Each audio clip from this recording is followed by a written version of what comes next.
আসসালামু আলাইকুম। সবাইকে স্বাগতম জানিয়ে শুরু করছি আমার আজকের রেসিপি। আজকে আমি আপনাদের সাথে নতুন স্বাদের সবজি পরোটা রেসিপি শেয়ার করব। এই পরোটাটি খেতে অসম্ভব মজাদার, বাসার সবাই অনেক বেশি পছন্দ করবে, আর যে কেউ খুবই সহজেই অল্প সময়ে তৈরি করে নিতে পারবেন। আশা করছি আমার এই সহজ রেসিপি আপনাদের কাছে অনেক বেশি ভালো লাগবে। আর ভালো লাগলে চ্যানেলটিকে সাবস্ক্রাইব করে পাশে থাকবেন। তো চলুন রেসিপিটি শুরু করি।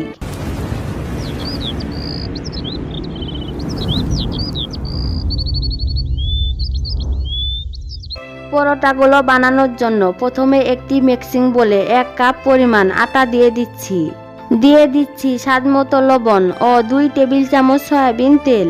এখন তেল আটার সাথে ভালো করে ময়াম দিতে হবে। এভাবে হাত দিয়ে ঘষে ঘষে তেল আটার সাথে ভালো করে ময়াম দিতে হবে। আটার সাথে তেল মাখাতে মাখাতে যখন মুঠ করলে এভাবে দলা পেকে যায়, তখন বুঝতে হবে ময়ামটা একদম পারফেক্ট হয়েছে। এ পর্যায়ে অল্প অল্প নর্মাল পানি অ্যাড করে সফট একটি ডো মেখে নিতে হবে। আপনারা ডোটা মাখানোর সময় একবারে পানি দিয়ে ডোটা মাখতে যাবেন না, তাহলে ডোটা নরম হয়ে যেতে পারে। তাই এভাবে অল্প অল্প পানি অ্যাড করে ডোটা মেখে নেবেন। দেখুন আমার ডোটা মাখানো হয়েছে। এবার একটি ঢাকনা দিয়ে ঢেকে 10 মিনিটের জন্য রেস্টে রেখে দিচ্ছি। এই ফাঁকে পরোটার পুরগুলো বানিয়ে নিচ্ছি। তার জন্য চুলায় একটি প্যান বসিয়ে 1 টেবিল চামচ সয়াবিন তেল দিয়ে দিচ্ছি। আমি এখানে 1/4 টিস্পুন আস্ত জিরা দিয়ে দিচ্ছি। এবার জিরাগুলোকে কয়েক সেকেন্ডের মতো ভেজে নিতে হবে।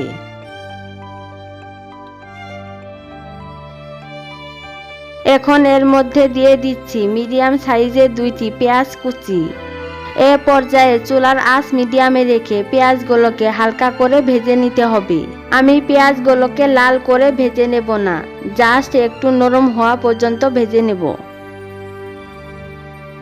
আমি এখানে 1 বাটি গ্রেট করে রাখা গাজর কুচি দিয়ে দিচ্ছি, আর দিয়ে দিচ্ছি গ্রেট করে রাখা 1 বাটি ফুলকপি।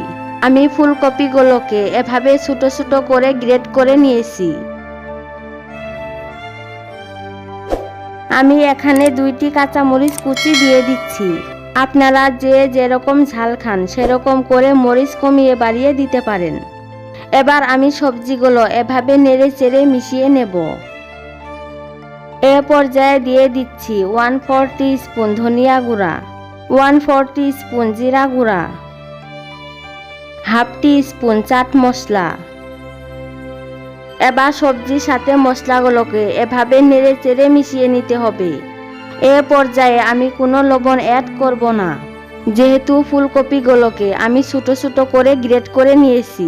এ সময় লবণ দিলে ফুলকপিগুলো তাড়াতাড়ি সেদ্ধ হয়ে গলে যাবে, তাই আমি লবণ পরে অ্যাড করে দেব। এখন 2 মিনিটের জন্য ঢাকনা দিয়ে ঢেকে দিচ্ছি। 2 মিনিট পর ঢাকনা খুলে ভাজিগুলোকে নেড়ে চেড়ে দিতে হবে।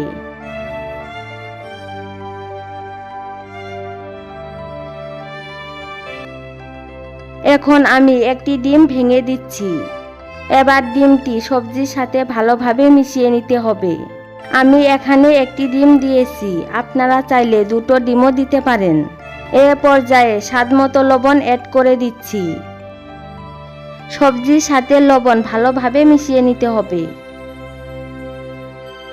এখন আমি দিয়ে দিচ্ছি 1/4 টিস্পুন গরম মশলার গুঁড়া। আবারও সব কিছু ভালোভাবে মিশিয়ে নিতে হবে।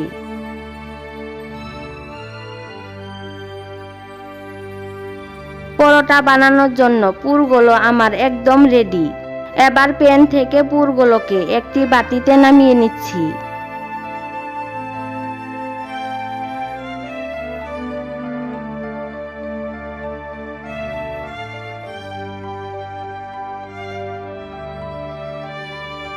দশ মিনিট পর ঢাকনা খুলে আবারও ডোটাকে কিছুক্ষণ সময় মথে নিতে হবে।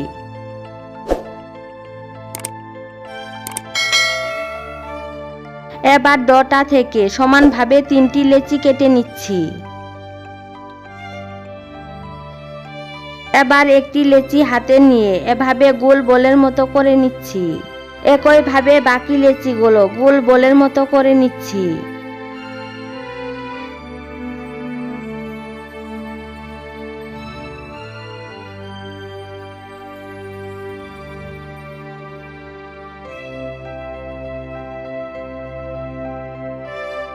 এবার এখান থেকে একটি লেচি বোর্ডের ওপর রেখে বাকি লেচিগুলো ঢাকনা দিয়ে ঢেকে সাইডে রেখে দিচ্ছি।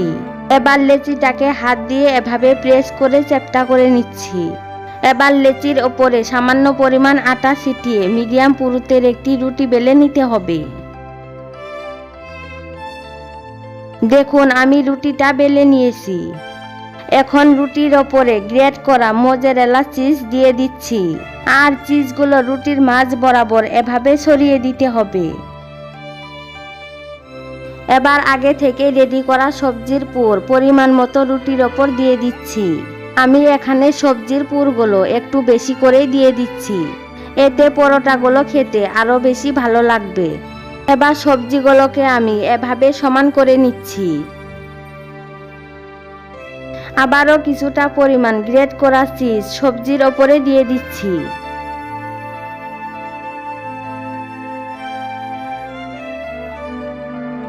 এখন এই রুটিটাকে এভাবে ফোল্ড করে কভার করে নেব। আপনারা দেখে বুঝতেই পারছেন আমি রুটিটাকে কিভাবে কভার করে নিচ্ছি।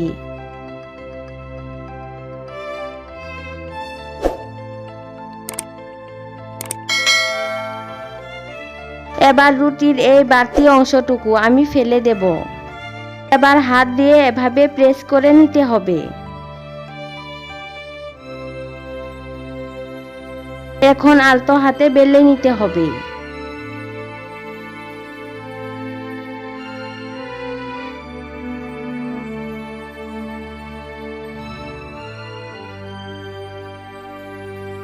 দেখুন পরোটাটি বেলে নিয়েছি আর পরোটাকে আমি এরকম মোটা করে বেলে নিয়েছি। এখন আমি পরোটাকে একটি প্লেটে রেখে দিচ্ছি। একইভাবে আমি সবগুলো পরোটা রেডি করে নিয়েছি। এখন পরোটাগুলোকে ভেজে নেব। তার জন্য চুলায় একটি প্যান বসিয়ে হালকা আঁচে প্যানটি গরম করে নিয়েছি। এবার একটি পরোটা প্যানে দিয়ে দিচ্ছি আর পরোটাটি দিয়ে কিন্তু সাথে সাথে উল্টাতে যাবেন না। তো কিছুক্ষণ পর পরোটাটি উল্টিয়ে দিচ্ছি। তো এভাবে উল্টিয়ে পাল্টিয়ে চুলার আঁচ মিডিয়ামে রেখে কিছুক্ষণ ফ্রাই করে নেব। কিছুক্ষণ ফ্রাই করে নেওয়ার পর এর মধ্যে 1 টেবিল চামচ তেল দিয়ে দিচ্ছি। আপনারা চাইলে বাটার বা ঘি দিয়েও এই পরোটাটি ফ্রাই করে নিতে পারেন, এতে করে পরোটাটি খেতে আরো বেশি ভালো লাগবে। এভাবে উল্টিয়ে পাল্টিয়ে গোল্ডেন ব্রাউন কালার করে ফ্রাই করে নেব।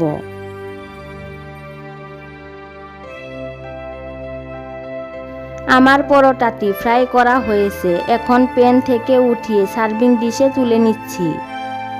একইভাবে সবগুলো পরোটা ফ্রাই করে নেব। পরোটাগুলো ফ্রাই হতে থাকুক আর ততক্ষণে যারা আমার চ্যানেলের নতুন দর্শক তারা প্লিজ চ্যানেলটিকে সাবস্ক্রাইব করে পাশে থাকা বেল আইকনটি অন করে রাখবেন, যাতে আমার পরবর্তী ভিডিও নোটিফিকেশন সবার আগে পেয়ে যান।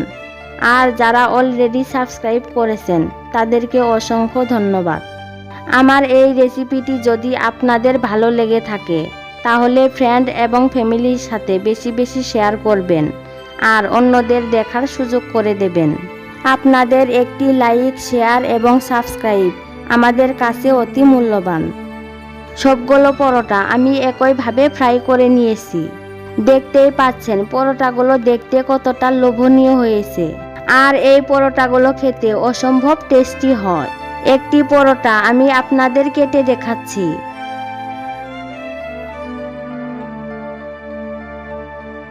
দেখতেই পাচ্ছেন পরোটার ভেতরটা চিজ আর সবজির পুরে ঠাসা।